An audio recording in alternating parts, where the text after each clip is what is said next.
करता रहता था और अपनी माता पिता के सेवा करते करते करते उन्होंने भगवान विष्णु को प्रसन्न कर लिए। भगवान विष्णु जब पुंडलिक की माता पिता की सेवा से जब प्रसन्न हो गए तो भगवान अपने लक्ष्मी से कहते हैं कि हे लक्ष्मी, मृतलोक में एक मेरा माता पिता का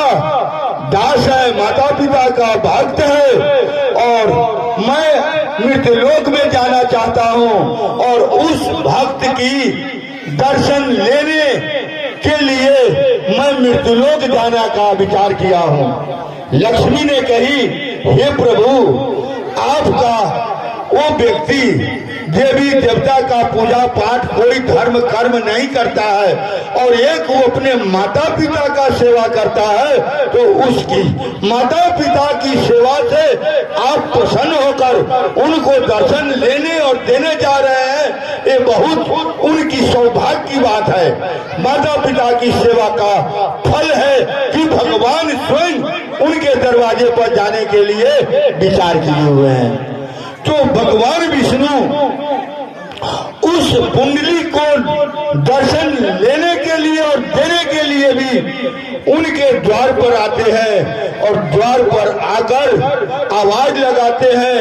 हे पुंडलिक, मैं तेरे माता पिता की सेवा से मैं बहुत प्रसन्न हूँ, मैं तेरे द्वार पर आ गया हूँ, बाहर निकलो और तू अपना दर्शन मुझे दो और मेरी दर्शन भी तू प्राप्त करो। पुंडली कहता है कि हे प्रभु, आपका दर्शन ये माता पिता का सेवा का फल है।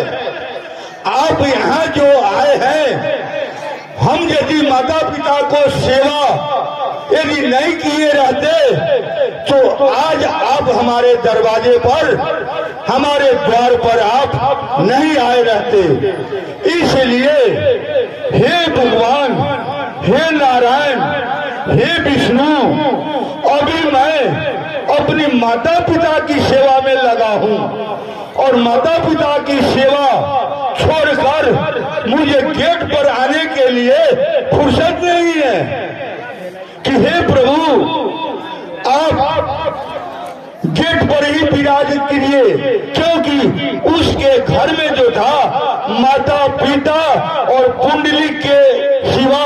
दूसरे व्यक्ति को बैठने का भी जगह नहीं था कि भगवान द्वार पर आए हुए हैं तो उनको भीतर घर में बैठा है। भीतर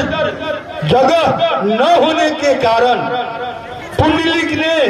अपने घर में से एक ईंट को बाहर फेंक दिया और कहता है, हे प्रभु, हे विष्णु, हे नारायण, आप आए हैं तो मैं अभी अपने माता पिता के सेवा में लगा हुआ हूँ। मैं माता पिता की सेवा से निवृत्त हो जाने के बाद मैं आपका दर्शन लेने आऊंगा। हे प्रभु, आप जब तक मैं अपनी माता पिता के सेवा से